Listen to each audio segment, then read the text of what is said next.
মানুষের চোখে সবচেয়ে গভীর সমুদ্র যদি কিছু থাকে, তা হলো বিশ্বাস। একবার ডুবে গেলে সহজে তলা পাওয়া যায় না। একবার ডুবে গেলে সহজে বাঁচা যায় না। কিছু মানুষ আছে যাদের হৃদয়ের নকশায় কোনো নৈতিকতা নেই। তারা বন্ধুকে ব্যবহার করে প্রয়োজনের পাসওয়ার্ড হিসেবে, ভালোবাসাকে বানিয়ে নেয় সুবিধার এটিএম মেশিন, আর আস্থাকে পিষে বানায় স্বার্থের সিঁড়ি। তাদের চোখে মায়া থাকে, কথায় থাকে কোমলতা, ব্যবহারে থাকে পরের প্রতি আগ্রহ, কিন্তু মনের ভেতর শুধুই হিসেব। কে কতটুকু কাজে লাগতে পারে, কাকে কতটুকু ব্যবহারের পর ছুঁড়ে ফেলে দেওয়া যায়।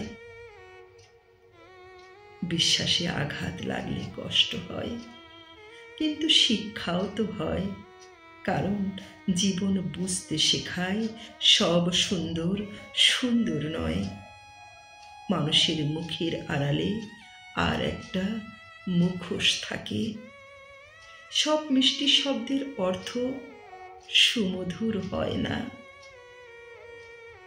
অবিশ্বাসীরা বিশ্বাস ভাঙে, কিন্তু শেষ পরিণতিতে তারা নিজেরাই ভাঙে।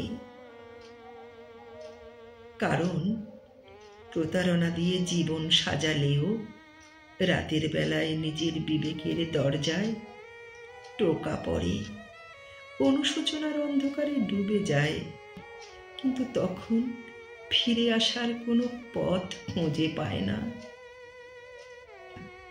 বিশ্বাসঘাতকেরা ভাবে তারা জিতে গেছে, কিন্তু প্রকৃতির হিসেব ভুল হয় না। বিশ্বাসের দামে বেইমানি করলে তার শাস্তি পৃথিবীতেই পেতে হয়। তাই তাদের জন্য কোনো ঘৃণা নয়, কারণ ঘৃণায়ও অনুশোচনা থাকে। বিশ্বাসের মানুষেরা পৃথিবী বদলায়, আর বেইমানেরা শুধু নাম বদলায়।